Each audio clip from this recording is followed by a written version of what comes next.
अस्सलामुअलैकुम dear student. तो कैसे हैं आप सब। तो आज की ये वीडियो आप सब लोगों की भरपूर रिक्वेस्ट पर बनाई जा रही है और ख़ास तौर पर मेरे कुछ स्टूडेंट्स जैसे कि हाशिम अली, मुनीबा निसा, सादिया अली, अबरिश अलम, खालिद सरवर, अब्दुर्रहमान शाह, लर्नर ट्यूब, किडर्स, Safiullah, Farheen, Ehsan gaming, cricket fever, Bushra Ibrahim, Subhan और बहुत सारे स्टूडेंट की भरपूर रिक्वेस्ट पर बनाई जा रही है। तो आज की इस वीडियो के अंदर हम क्लास फर्स्ट ईयर के केमिस्ट्री के टारगेट पेपर को डिटेल में डिस्कस करेंगे। अगर आप फर्स्ट ईयर केमिस्ट्री के अंदर बेहतरीन नंबर्स हासिल करना चाहते हैं तो आप बिल्कुल सही जगह पर आए हैं, क्योंकि आज की इस वीडियो के अंदर हम क्लास फर्स्ट ईयर के केमिस्ट्री के टारगेट पेपर को डिटेल में डिस्कस करेंगे और ये टारगेट पेपर मैंने रिड्यूस सिलेबस के मुताबिक ही बनाया है। और अगर आपने इस टारगेट पेपर से तैयारी कर ली तो इंशाअल्लाह ताला तो आपके केमिस्ट्री के पेपर में अच्छे नंबर आने से कोई नहीं रोक सकता। और कौन कहता है कि केमिस्ट्री का पेपर मुश्किल होता है। आज की इस वीडियो को देखने के बाद आप लोगों के लिए केमिस्ट्री का पेपर हलवा हो जाएगा और ना ही आपको केमिस्ट्री का पेपर मुश्किल लगेगा, बल्कि आपके नंबर भी बेहतरीन आएंगे। तो आए बगैर वक्त को जाया किए चलते हैं हम वीडियो की तरफ। तो ये है फर्स्ट ईयर केमिस्ट्री का टारगेट पेपर जो कि 2025 के लिए है। ठीक है, तो सबसे पहले तो मैं आपको ये बताती हूँ कि आपका जो केमिस्ट्री का पेपर होता है वो टोटल कितने मार्क्स का होता है। तो देखिए, आपका केमिस्ट्री का जो पेपर होता है वो टोटल 100 मार्क्स का होता है। ठीक है, जिसमें से 85 नंबर की आपकी थ्योरी होती है, जबकि 15 नंबर का आपका प्रैक्टिकल होता है जो कि आपके कॉलेज के अंदर ही लिया जाएगा। ठीक है, तो फिलहाल आप बोर्ड के अंदर जो पेपर दे के आएंगे वो कितने नंबर का होगा, 85 नंबर का। तो सबसे पहले तो हमने तैयारी करनी है 85 नंबर की, क्योंकि 15 नंबर जो प्रैक्टिकल के होंगे वो तो आपको आराम से मिल जाएंगे। ठीक है, क्योंकि प्रैक्टिकल तो कॉलेज में ही होता है और वो इतना मुश्किल नहीं होता है। ठीक है, अच्छा, तो इसके अंदर आपके पास टोटल 3 सेक्शन होते हैं, सेक्शन ए, सेक्शन बी और सेक्शन सी, जैसे कि आपके नॉर्मल हर पेपर के अंदर होते हैं। आपका जो पहला सेक्शन है वो है सेक्शन ए, जिसके अंदर आपको दिए जाएंगे मल्टीपल चॉइस क्वेश्चन। अच्छा, ये पूरा का पूरा आपका जो सेक्शन ए है ये टोटल 17 मार्क्स का होता है। ठीक है, note this section consist of 17 part questions and all are to be answered. Each question carries 1 marks. आपको सेक्शन ए के अंदर टोटल 17 एमसीक्यूज दिए जाएंगे और हर एमसीक्यूज आपके पास 1 नंबर का होगा। ठीक है, तो देखिए 17 नंबर के तो आपके पास सिर्फ और सिर्फ एमसीक्यूज है। तो अब एमसीक्यूज के अंदर गलती मत कीजिएगा। ठीक है, अब एमसीक्यूज की आप तैयारी करेंगे कहाँ से। तो देखिए, आप एमसीक्यूज की तैयारी सबसे पहले तो करेंगे 10 ईयर के अंदर से। ठीक है, ताकि आपको पता हो ना कि जो एग्जामिनर है वो किस तरह के एमसीक्यूज देता है आपको। इसके अलावा आपके बुक के लास्ट के अंदर जो एमसीक्यूज होते हैं ना, आप वहां से केमिस्ट्री के एमसीक्यूज की तैयारी करेंगे, 10 ईयर से करेंगे। ठीक है, और आपको जहां से बस केमिस्ट्री के एमसीक्यूज मिले, बस आपने क्या करना है, प्रैक्टिस करना है। देखिए, प्रैक्टिस ही होती है जिससे इंसान कामयाब होता है। ठीक है, तो जितनी ज्यादा आप प्रैक्टिस करेंगे उतने ज्यादा अच्छे से आप एमसीक्यूज को अटेम्प्ट कर पाएंगे। ठीक है, तो देखिए वैसे भी 17 नंबर के जो एमसीक्यूज है ना, उसमें तो हम गलती करेंगे, एक एमसीक्यूज गलती करेंगे तो 1 नंबर यूं ही कट जाएगा। तो ऐसा मत करिएगा। ठीक है, बहुत अच्छे से एमसीक्यूज की प्रैक्टिस करके जाइएगा। अब हम बात करते हैं सेक्शन बी की। ठीक है, जिसके अंदर आपको दिए जाएंगे शॉर्ट क्वेश्चन आंसर। पूरा का पूरा जो सेक्शन बी है आपके पास वो टोटल 36 नंबर का होता है। ठीक है, तो 36 नंबर का आपका सेक्शन बी है। Note answer any 9 part questions, all question carry equal marks. आपको टोटल 9 क्वेश्चंस को अटेम्प्ट करना है। ठीक है, टोटल 9 सवालात के आपने जवाब देने और आपके पास हर सवाल बराबर नंबर का है। अच्छा, अब देखें तो टोटल आपके पास 36 नंबर का सेक्शन बी है और आपने 9 क्वेश्चन को अटेम्प्ट करना है, यानी कि आपके पास जो एक क्वेश्चन है वो 4 मार्क्स का है। ठीक है, तो मायने रखते हैं 4 नंबर। एक सवाल छोड़ेंगे शॉर्ट में, 4 नंबर आपके यूं ही कट जाने हैं। ठीक है, तो आपने क्या करना है, हर सवाल को अटेम्प्ट करके आना है। बिल फर्ज अगर आपको कोई सवाल नहीं आता है तब भी आपने उसको लाजमी अटेम्प्ट करना है, जितना आ रहा है ना बस उतना लिख कर आना है। खैर केमिस्ट्री तो बिल्कुल भी मुश्किल होती नहीं है, अगर आपने इस टारगेट पेपर से तैयारी कर ली ना तो मैं तो आपको बता रही हूँ आपको ना सेक्शन बी के अंदर एक्स्ट्रा क्वेश्चंस आएंगे। मतलब ये देखिए आप 9 क्वेश्चंस को आराम से कर लेंगे, साथ में आपको एक्स्ट्रा क्वेश्चन भी आएंगे अगर आपने इस टारगेट पेपर से तैयारी कर ली। और दूसरी बात, आपको किसी और सेंटर के टारगेट पेपर से तैयारी करने की भी कोई जरूरत नहीं है अगर आपने सिर्फ और सिर्फ मेरे टारगेट पेपर से तैयारी कर ली। और मैं आपको गारंटी देती हूँ कि आपके जो नंबर है ना वो बहुत अच्छे आएंगे। बस शर्त क्या है कि तैयारी अच्छे से करके जानी है। अच्छा मजे की बात एक और बात बताऊं, वो ये कि आप ये मत सोचिए कि मैंने पूरी बुक की इसके अंदर डाल दिया, आप मिस आपने पूरी बुक दे दिया और आप कह रही हैं अब तो लगेगा ही लगेगा, तो ऐसा भी कुछ नहीं है। ठीक है, तो मैं आपको पूरी इन्फॉर्मेशन के साथ बताऊंगी कि आपने कैसे तैयारी करनी है। ठीक है, तो बिल्कुल बेफिक्र होकर केमिस्ट्री की तैयारी करिएगा, बहुत मजा आने वाले केमिस्ट्री के पेपर में आपको। ठीक है, अच्छा तो अब जरा शुरू करते हैं हम। तो आपके पास जो सबसे पहला सवाल है वो है define any four of the following. अच्छा ये सवाल ना एग्जाम में लाजमी आता है। ठीक है, मतलब इस सवाल को तो ना आप लिख कर रख ले, ये सवाल लाजमी आएगा। अच्छा इसके अंदर ना आपको टोटल 5 टर्म्स दी जाएंगी और आपने किसी 4 टर्म्स को डिफाइन करना है। ठीक है, तो ये सवाल हर साल आता है। तो देखिए अगर आपने इसकी तैयारी कर ली तो इंशाल्लाह आपका एक सवाल तो यहाँ से कंफर्म हो गया। देखिए 9 में से आपका एक हो जाएगा। अब देखिए आपकी आसानी के लिए कि मैंने आपको ये नहीं कहा कि आप पूरी बुक के डेफिनेशंस को याद कर लें, जितनी भी पूरी बुक में आपको डेफिनेशन मिले, बल्कि मैंने आपके सामने कुछ इंपॉर्टेंट डेफिनेशंस रखे। अगर आप इन्हीं की बहुत अच्छे से तैयारी कर लेंगे ना इंशाअल्लाह ताला आपका ये वाला सवाल मजे से हो जाने वाला है। ठीक है, तो सबसे पहली डेफिनेशन आपके पास है exponential notation, rate of expression, limiting reactant, heat of formation, molar volume, stoichiometry, latent heat of fusion, unit cell, boiling point, threshold energy, dipole moment, bond energy, Avogadro's number, random error और evaporation। अच्छा एक और बात, ये कोई बहुत बड़ी बड़ी डेफिनेशंस नहीं है। ठीक है, कम से कम 2 लाइनों की या 1.5 लाइन की ये डेफिनेशंस मिलेंगी आपको, आपकी बुक के अंदर ही आराम से मिल जाएंगी, या फिर चैप्टर के आखिर में जो समरी होती है ना ये आपको वहां से मिल जाएंगी, बहुत छोटी छोटी हैं। ठीक है, तो अगर आपने ये तमाम की तमाम डेफिनेशन कर ली तो आपका एक सवाल आराम से यहाँ से हो जाने वाला है। ठीक है, अब जरा हम चलते हैं नेक्स्ट क्वेश्चन की तरफ। तो देखिए आपके पास एक और सवाल है जो कि आपके पास है डिफरेंशिएट बिटवीन द फॉलोइंग। अच्छा यहाँ पर कभी आपको 2 क्वेश्चन दे देते हैं या 3 दे देते हैं या फिर कभी 1 क्वेश्चन दे देते हैं और फिर आपको कहते हैं कि आपने किसी एक क्वेश्चन में डिफरेंशिएट करके बताना है। ठीक है, ये सवाल हर साल रिपीटेड है। ठीक है, तो अगर आपने इस सवाल की तैयारी कर ली ना, जो जो डिफरेंस मैं आपको बताऊंगी अगर आपने उन डिफरेंस की तैयारी कर ली आपका एक सवाल आराम से यहाँ से होने वाला है। देखिए ये वाहिद पेपर केमिस्ट्री का ऐसा है जिसके अंदर आप लोगों को पता होगा कि अगर आप ये कर लेंगे तो एक सवाल यहाँ से आराम से हो जाएगा, ये कर लेंगे तो ये हो जाएगा। तो दिल लगा के तैयारी करें, बहुत अच्छे नंबर लेने, क्योंकि हर पेपर के नंबर मैटर करते हैं परसेंटेज को बढ़ाने के लिए। अच्छा तो सबसे पहला हमारे पास जो डिफरेंस है वो है valence bond theory and molecular orbital theory. दूसरा हमारे पास है sigma bond and pi bond, line spectrum and continuous spectrum, isomorphism and polymorphism, polar and non-polar bond, azimuthal quantum number and principal quantum number, electronegativity and electron affinity। ठीक है, तो ये आपके पास कोई बहुत ज्यादा डिफरेंस तो है नहीं, ये सिर्फ कुछ डिफरेंस है। और अगर आपने इन डिफरेंस की तैयारी कर ली तो इंशाल्लाह बता रही हूँ ना एक सवाल आपको यहाँ से हो जाएगा, एक ऊपर से होगा, एक यहाँ से होगा, 2 सवाल तो आपके यूं ही डन हो जाने हैं।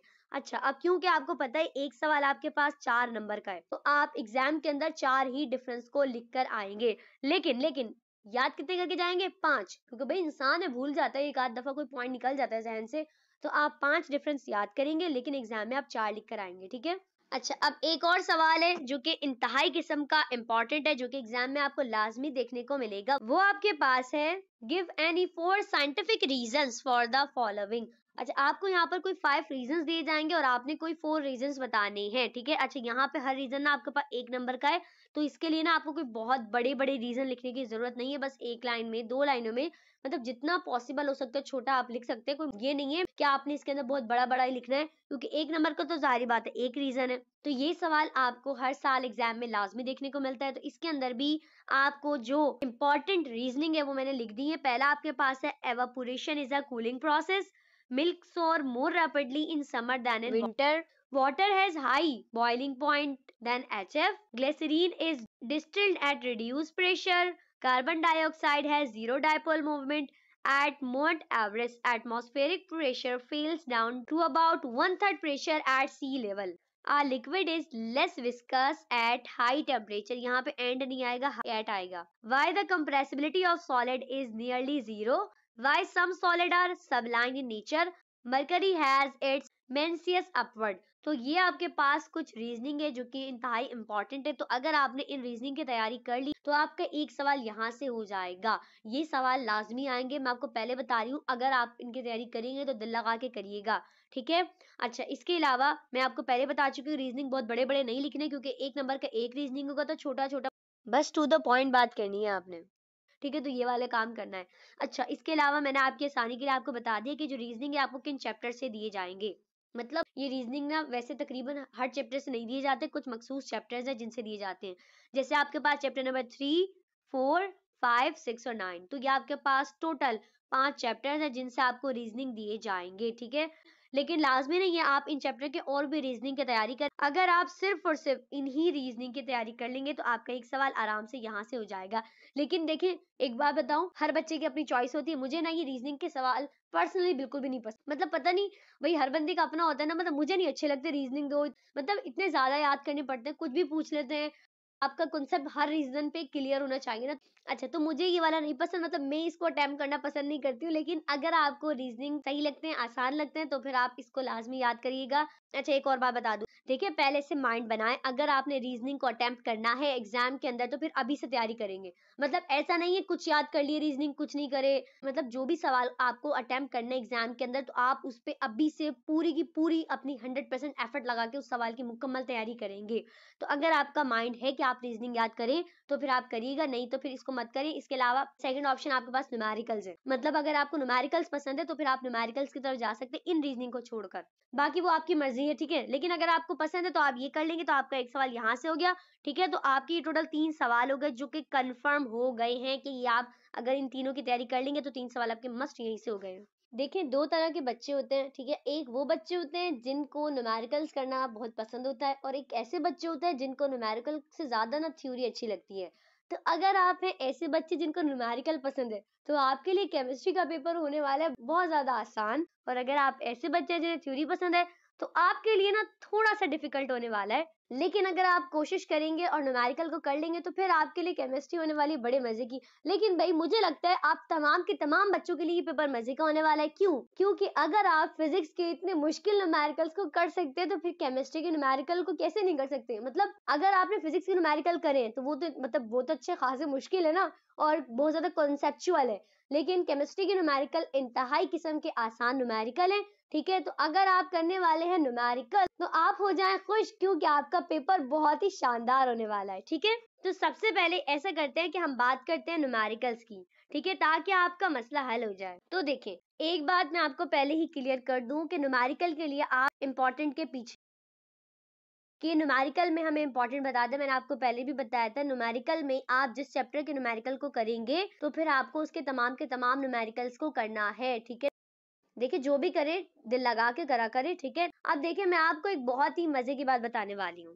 तो देखिए, अगर आप हैं ऐसे बच्चे जिनको न्यूमेरिकल करना बहुत पसंद होता है या उनसे न्यूमेरिकल हो जाते हैं, और वैसे भी अगर आपको न्यूमेरिकल करना नहीं पसंद तब भी कोई मसला नहीं, क्योंकि अगर आप फिजिक्स के न्यूमेरिकल को कर सकते हो तो फिर केमिस्ट्री के तो है ही आसान। तो देखिए, आपके पास जो सबसे पहला चैप्टर है, ठीक है, अगर आपने उसके तमाम के तमाम न्यूमेरिकल की प्रैक्टिस कर ली तो देखिए आपके उस चैप्टर्स के आ जाएंगे 2 न्यूमेरिकल्स। देखिए, केमिस्ट्री के अंदर ना थ्योरी से ज्यादा न्यूमेरिकल्स होते हैं, ठीक है। तो देखिए, अगर आपने केमिस्ट्री के पेपर में न्यूमेरिकल की प्रैक्टिस कर ली ना तो फिर तो पेपर आपका इंतहाई किस्म का मजे से होने वाला है, ठीक है। अच्छा, एक और अब बात बताती हूँ। केमिस्ट्री का जो पहला चैप्टर है उसके अंदर जो वर्क एग्जाम्पल्स हैं, उसके अंदर जो स्टार्टिंग के वर्क एग्जाम्पल है ना वो इम्पोर्टेंट नहीं है, और जो बहुत छोटे छोटे से सवाल है जैसे कि पॉइंट को मूव करवाना है या फिर एक्सपेरिमेंट की फॉर्म में लिखना है तो इस तरह के नहीं आते हैं, ठीक है। आपने जो बड़े बड़े न्यूमेरिकल्स हैं या फिर चैप्टर के लास्ट में जो न्यूमेरिकल्स लिखे हुए वो वाले न्यूमेरिकल हैं जो बड़े बड़े, मतलब मैं आपको आसान अल्फाज में बताती हूँ। आपके पहले चैप्टर के अंदर ऐसे न्यूमेरिकल जिनके अंदर इक्वेशन है वो आते हैं आपके एग्जाम के अंदर, ठीक है। तो देखिए, अगर आपने न्यूमेरिकल्स की प्रैक्टिस कर ली पहले चैप्टर के तो आपको एग्जाम में इस चैप्टर से कम 2 न्यूमेरिकल देखने को मिलेंगे, क्योंकि पहले चैप्टर के अंदर से ना तो लॉन्ग आते हैं ना ही शॉर्ट क्वेश्चंस आते हैं, सिर्फ न्यूमेरिकल आते हैं। तो देखिए, अगर आप पहले चैप्टर के न्यूमेरिकल को करेंगे 2 न्यूमेरिकल आपके आराम से हो जाएंगे। अच्छा, एक और बात, केमिस्ट्री के न्यूमेरिकल ना फिजिक्स के मुकाबले में बहुत ही आसान होते हैं। और जैसे फिजिक्स में तो घुमा घुमा के दे देते हैं ना, केमिस्ट्री में ऐसा कुछ नहीं है। अगर आपने जो चैप्टर के अंदर न्यूमेरिकल्स है, मतलब एक्सरसाइज के न्यूमेरिकल, अगर आपने वो कर लिए, या फिर चैप्टर के लास्ट में जो न्यूमेरिकल दिए जाते हैं, अगर आपने वो कर लिए ना, तो फिर आपको एक्स्ट्रा न्यूमेरिकल करने की जरूरत नहीं है कि आप मुख्तलिफ सेंटर्स के न्यूमेरिकल को देखिए, उनकी प्रैक्टिस करें। नहीं, कोई जरूरत नहीं है। बस बुक के न्यूमेरिकल को कर लेंगे तो आपका केमिस्ट्री का जो न्यूमेरिकल है वो बहुत आराम से हो जाएंगे, क्योंकि एग्जामिनर ना बस बुक के ही दे देता है, मतलब कोई एक्स्ट्रा घुमा फिरा कर नहीं देता है, नॉर्मल न्यूमेरिकल दे देता है बुक के। तो अगर आपने एक दफा बुक के न्यूमेरिकल की प्रैक्टिस कर ली तो फिर इधर उधर के न्यूमेरिकल की प्रैक्टिस करने की आपको जरूरत नहीं है। लेकिन अगर आप चाहते हैं थोड़ी सी प्रैक्टिस और करना, तो आप क्या कर सकते हैं, तो 10 ईयर के अंदर आपके पास जो चैप्टर 1 के न्यूमेरिकल है आप उनकी प्रैक्टिस करें, ताकि आपको ये अंदाजा हो जाए कि जो एग्जामिनर है वो किस तरह के न्यूमेरिकल देता है, कौन से वाले आते हैं और कौन से वाले नहीं आते। ठीक है। अच्छा, मैं आपको सजेस्ट भी करूंगी कि आप केमिस्ट्री के अंदर ना शॉर्ट क्वेश्चन से बेहतर है न्यूमेरिकल्स को अटेम्प्ट कर ले, क्योंकि अगर आपने न्यूमेरिकल की प्रैक्टिस कर ली ना, तो आपका आधे से ज्यादा पेपर न्यूमेरिकल से ही हो जाएगा। और दूसरी बात, आपको पता है कि अगर लिखने के अंदर आपकी वर्ड्स मिस्टेक हो जाती है, या फिर आप कहीं भूल जाते हैं, गलत लिख देते हैं, थोड़ा बहुत खराब हो जाता है, ठीक है, लेकिन न्यूमेरिकल आपके पास वाहिद है जिसके अंदर अगर आपका आंसर ठीक आएगा तो आपको एग्जामिनर पूरे नंबर दे देगा, वो आपकी राइटिंग के नंबर भी नहीं काटेगा।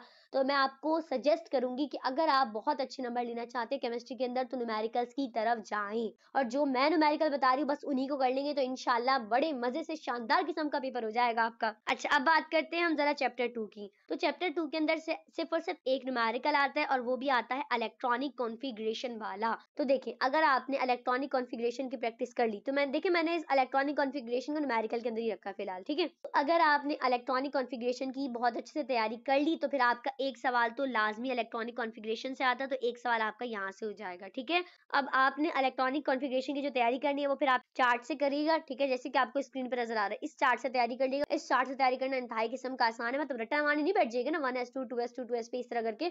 वो जो चार्ट है ना, बस उसको याद कर लेंगे तो फिर बहुत मजे से आपका इलेक्ट्रॉनिक कॉन्फ़िगरेशन का क्वेश्चन भी हो जाएगा। और अगर आप चाहते हैं कि मैं इसके ऊपर सेपरेट वीडियो बनाऊं, तो मैं इंशाल्लाह आपकी मदद के लिए बना दूंगी। ओके। अच्छा, अब आते हैं जरा चैप्टर 4 के ऊपर। तो चैप्टर 4 में से भी आपको एक क्वेश्चन लाजमी देखने को मिलेगा, मतलब न्यूमेरिकल का। न्यूमेरिकल की बात करें, अगर आप न्यूमेरिकल को कर लेंगे ना, तो आपके अच्छे खासे सवाल शॉर्ट की यहीं से हो जाने हैं, ठीक है। तो एक चैप्टर 4 से न्यूमेरिकल लाजमी आता है। मैंने वो वाले चैप्टर नहीं रखे जिनमें से न्यूमेरिकल नहीं आते हैं। एक और बात मैं आपको बता चुकी हूँ कि मैंने ये रिड्यूस सिलेबस के अकॉर्डिंग बनाया है, तो काफी सारे न्यूमेरिकल्स हैं जो कि कट हो चुके हैं अब।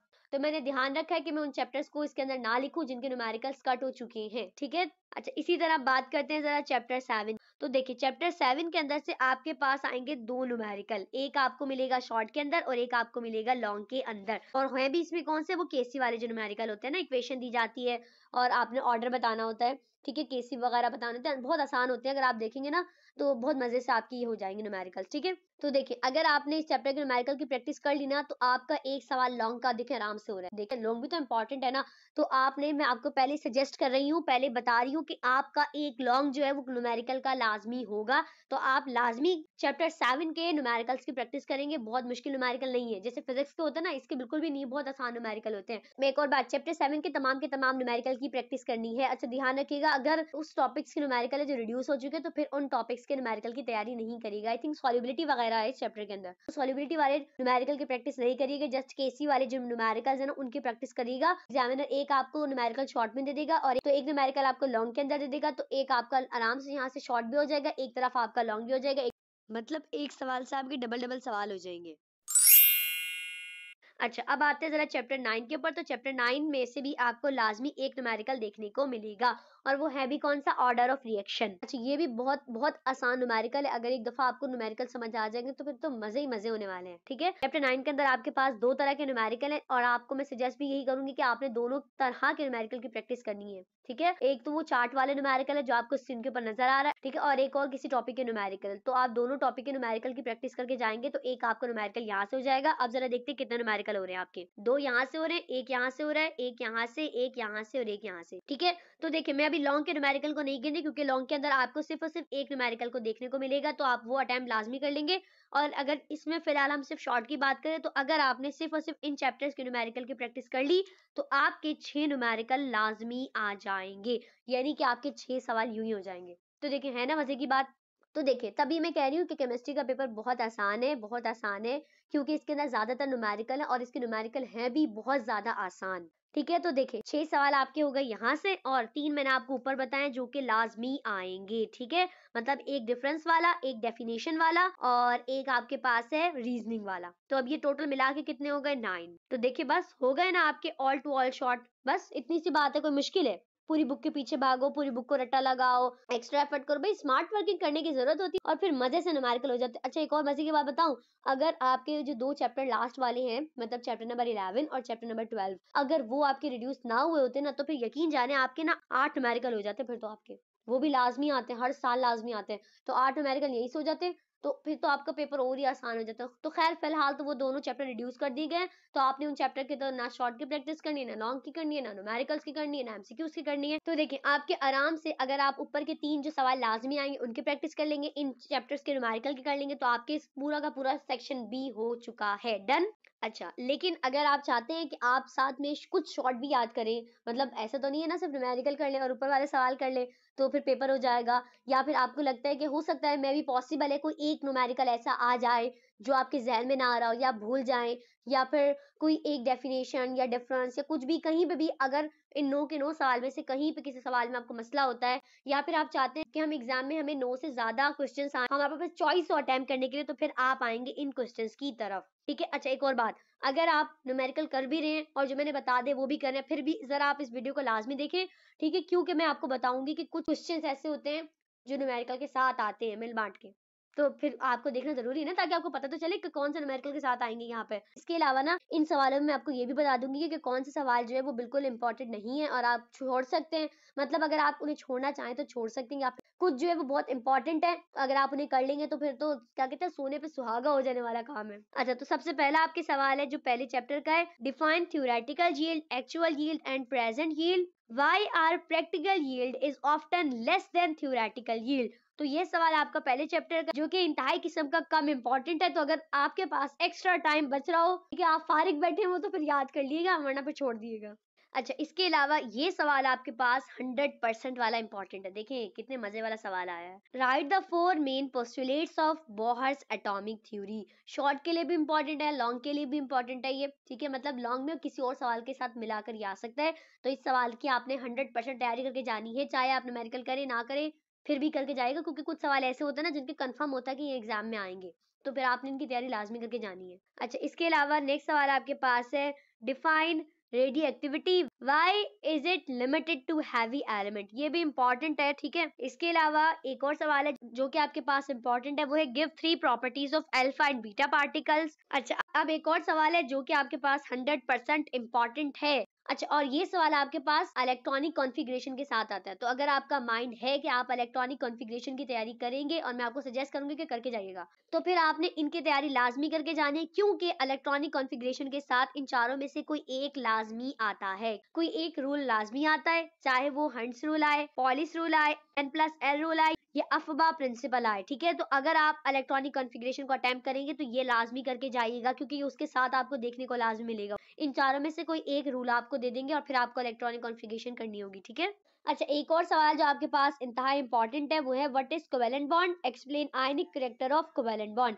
ये भी इंपॉर्टेंट है, मतलब अक्सर लॉन्ग में देखा जाता है, मतलब किसी और सवाल के साथ मिला के इसको दे देते हैं, तो इसकी अच्छे से तैयारी करिएगा, मतलब लॉन्ग में भी आ सकता है, शॉर्ट में भी आ सकता है। शॉर्ट में आया तो खाली ऐसे ही आ जाएगा, लॉन्ग में आया तो किसी और सवाल के साथ मिलाकर आएगा। इसके अलावा एक और सवाल है जो आपके पास बहुत ज्यादा इंपॉर्टेंट है, वो है what is ideal gas, drive the journal gas equation. इंतहाई किस्म का इंपॉर्टेंट, और ये जो नीचे वाला ये इसी के साथ है, What are the causes of deviation of the real gases from ideal behavior। ये दोनों सवाल एक ही है, तो इनकी बहुत अच्छे से तैयारी करके जानी है, बहुत इंपॉर्टेंट है ये, भाई मैं पहले बता रही हूँ, बहुत अच्छे से करिएगा तैयारी। इसके अलावा एक और सवाल जो कि इंतहाई किस्म का इंपॉर्टेंट है, देखिए मैं आपको पहले बता रही हूँ कि मैंने सिर्फ और सिर्फ इसके अंदर इंपॉर्टेंट क्वेश्चंस को ही रखा है, तो जिसको मैं इंपॉर्टेंट कह रही हूँ वो बहुत इंपॉर्टेंट है, और जिसको मैं कह रही हूँ ना ये कम है तो फिर वो कम इंपॉर्टेंट है। ठीक है, तो एक्स्ट्रा क्वेश्चंस नहीं है कि आप कहें कि मिस ने एक्स्ट्रा रखे, और अगर मैंने कोई एक्स्ट्रा रखा है तो साथ में बता भी रही हूँ कि ये थोड़ा सा एक्स्ट्रा है, मतलब अगर आप इसे सेफ साइड पे करना चाहें तो कर लीजिएगा, वरना नहीं करिएगा। अच्छा right the postulates of kinetic molecular theory of gases. इंतहाई किस्म का इंपॉर्टेंट है ये भी। अच्छा नेक्स्ट आपके पास है what is the fourth state of matter, state about its occurrence characteristics and uses. ये भी इंपॉर्टेंट क्वेश्चन है, इसके अलावा एक और क्वेश्चन आपके पास है जो कि थोड़ा कम इंपॉर्टेंट है, ठीक है, टाइम मिले तो याद कर लीजिएगा। State and explain Dalton law of partial pressure with its application. इसके अलावा एक और सवाल है आपके पास जो कि रीजनिंग में आ सकता है, what is viscosity, why viscosity decreases with the rise of temperature. इसके अलावा एक और आपके पास जो सवाल है जो कि है define liquid crystals and it's uses, ये भी अगर टाइम हो तो इसको कर लीजिएगा। इसके अलावा एक और आपके पास क्वेश्चन है जो कि है explain Lewis theory of acid and base, ये भी इंपॉर्टेंट है आपके पास। इसके अलावा नेक्स्ट आपके पास है what is buffer solution and its application, ठीक है, ये इंपॉर्टेंट है। अच्छा, एक और सवाल है जो कि आपको न्यूमेरिकल के साथ देखने को मिलेगा, तो जो बच्चे न्यूमेरिकल कर रहे हैं, ठीक है, तो फिर तो ये लाजमी करिएगा। What is order of reaction, right the rate law. छोटी छोटी सी इनकी डेफिनेशन है आपको मिल जाएंगी बुक के अंदर आपकी, तो फिर इनको लाजमी करके जाएगा क्योंकि न्यूमेरिकल के साथ आती है। नेक्स्ट क्वेश्चन आपके पास है state Raoult's law, derive this law mathematically in three forms, how this law can be applied on binary solution of miscible liquid, ये भी important question है आपके पास। इसके अलावा next आपके पास है what is collide, state the properties of collides, ये भी important है। अच्छा देखिए, अगर आप लोग सेफ साइड पे रहना चाहते हैं तो आप लोग न्यूमेरिकल के साथ उन क्वेश्चंस को करेंगे जिनको मैंने कहा है कि ये important है, ठीक है। देखिए, आपको पेपर के अंदर बहुत अच्छे नंबर चाहिए तो आपको मेहनत भी तो फिर अच्छी करनी होगी ना, तो न्यूमेरिकल कर लेंगे और जो मैंने बताया वो सब कर लेंगे तो पेपर अच्छा हो जाएगा। लेकिन फिर भी सेफ साइड के लिए जिन सवालात को मैंने कहा है कि ये इंपॉर्टेंट है उन्हें लाजमी करके जाइएगा। तो मैं उम्मीद करती हूँ कि आपको सेक्शन बी जो है वो बहुत अच्छे तरीके से समझ में आ गया होगा। अगर कहीं भी मसला है अभी भी तो फिर आप कमेंट सेक्शन में पूछ सकते हैं। और अब हम चलते हैं लॉन्ग क्वेश्चंस की तरफ, भाई उनके ऊपर भी तो तवज्जो देनी है ना हमने। अब हम बात करते हैं सेक्शन सी की, जिसके अंदर आपको दिए जाते हैं डिटेल्ड आंसर क्वेश्चंस, ठीक है। अच्छा, पूरे का पूरा आपका जो सेक्शन सी होता है वो टोटल 32 मार्क्स का होता है, ठीक है। Note, attempt any two questions from this section, all question carry equal marks। आपको यहाँ पे सिर्फ और सिर्फ दो सवालात के जवाब देने होते हैं और हर सवाल आपके पास सेम नंबर का होता है। अच्छा, एक और बात, अच्छा जैसे कि फिजिक्स के पेपर में आपको ए और बी पार्ट करके दिए जाते हैं ना, बिल्कुल इसी तरह केमिस्ट्री के पेपर के अंदर भी आपको ए और बी करके दिया जाएगा। मतलब आपके पास सवाल नंबर 1 होगा उसके दो पार्ट होंगे ए और बी, इसी तरह आपके पास जो सवाल नंबर 2 होगा उसके भी दो पार्ट होंगे ए और बी, और आपने दोनों के दोनों पार्ट को ही अटेम्प्ट करना होता है, ठीक। अब यानी कि देखा जाए तो आपके पास टोटल 4 सवाल हो गए अगर हम ए और बी को भी काउंट करें, क्योंकि ए और बी में छोटे छोटे सवाल तो होने से रहे ना, मतलब अच्छे खासे लॉन्ग सवाल होते हैं, बड़े बड़े सवाल दिए जाते हैं। अच्छा, आपको दिए कितने जाएंगे, आपको टोटल 3 क्वेश्चन दिए जाएंगे और आपने किसी 2 क्वेश्चन के आंसर देने हैं, और तीसरा वाला भी आपके पास ए बी करके होगा और जो दोनों है वो भी आपके पास ए बी करके होंगे, ठीक है। अच्छा, अब क्योंकि आपके पास पूरा का पूरा जो सेक्शन सी है वो 32 मार्क्स का होता है, अब आपको 2 क्वेश्चन अटेंड करने हैं 1 और 2, तो आपके पास जो एक क्वेश्चन होगा वो टोटल 16 मार्क्स का होगा। अब आपको पता है कि आपके पास क्वेश्चन नंबर 1 में 2 पार्ट होंगे यानी कि ए और बी, तो आपके पास जो एक पार्ट होगा वो टोटल 8 नंबर का होगा, ठीक है, और बी भी 8 नंबर का होगा, तो फिर ये 16 नंबर होंगे। यानी कि आपके पास समझे 4 सवाल है सेक्शन सी के अंदर और आपके पास हर सवाल जो है वो 8 नंबर का है। तो आपने ये नहीं सोचना है कि आप एक भी लॉन्ग को छोड़कर आएंगे, क्योंकि 8 नंबर तो फिर आपके यूं ही चले जाने हैं ना, तो फिर मजा थोड़ी आना है पेपर के अंदर। अच्छा, तो आपके पास इसमें जो सबसे ज्यादा इंपॉर्टेंट क्वेश्चन है मैंने उन्हीं को रखा है। तो सबसे पहला आपके पास जो बहुत ज्यादा इंपॉर्टेंट क्वेश्चन है वो है drive an expression for radius of nth orbit in hydrogen atom. इंतहाई किस्म का इंपॉर्टेंट क्वेश्चन है ये, ठीक है। तो आपने इसकी तैयारी बहुत अच्छे तरीके से करके जानी है, बुक के अंदर ही आपको ये पूरी की पूरी डेरिवेशन मिल जाएगी।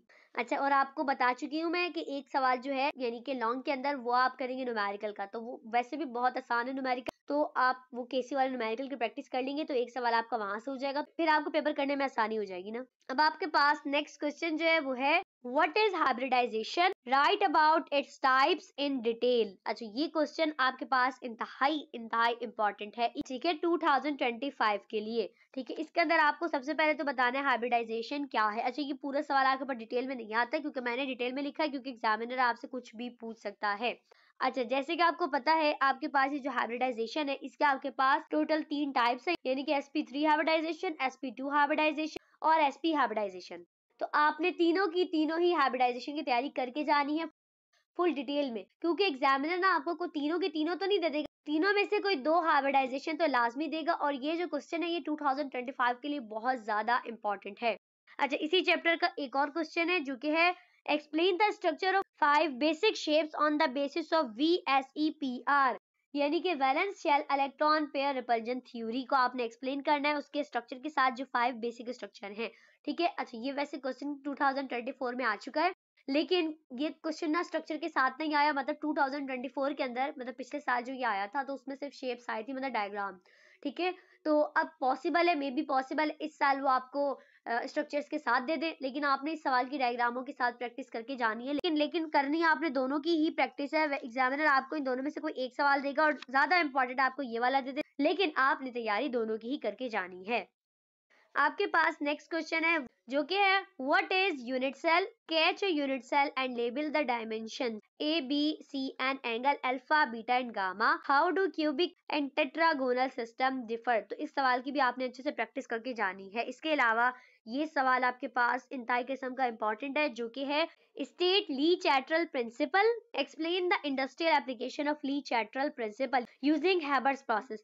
तो ये आपके पास इंतहाई किस्म का इंपॉर्टेंट सवाल है 2025 के लिए, तो आपने इसकी बहुत बहुत बहुत बहुत अच्छे से तैयारी करके जानी है, ठीक है। एक तो ये इंपॉर्टेंट है बहुत ज्यादा, और एक मैंने वो जो आपको हाइब्रिडाइजेशन वाला क्वेश्चन बताया था ना, जो एक चैप्टर में से 2 सवाल है, VSEPR वाला और हाइब्रिडाइजेशन, उन दोनों में से कोई एक आ सकता है, और एक ली चैप्टर लाजमी आएगा इंशाल्लाह ताला। एग्जाम में आपको ये लाजमी देखने को मिलेगा। इसके अलावा एक आपको न्यूमेरिकल देखने को मिलेगा, तो 3 आपके ये हो गए, ठीक है। अभी चौथा रह गया। अच्छा, चौथे के लिए आप जो पहले सवाल बताया था ना, radius of nth orbit of hydrogen atom वाला, तो वो भी इंपॉर्टेंट है, उसकी भी अच्छे से तैयारी करिएगा। खैर, जो मैंने बताया ना, बस उनकी तैयारी कर लेंगे ना, तो चारों के चारों सवाल आपके बड़े मजे से हो जाने वाले हैं, ओके।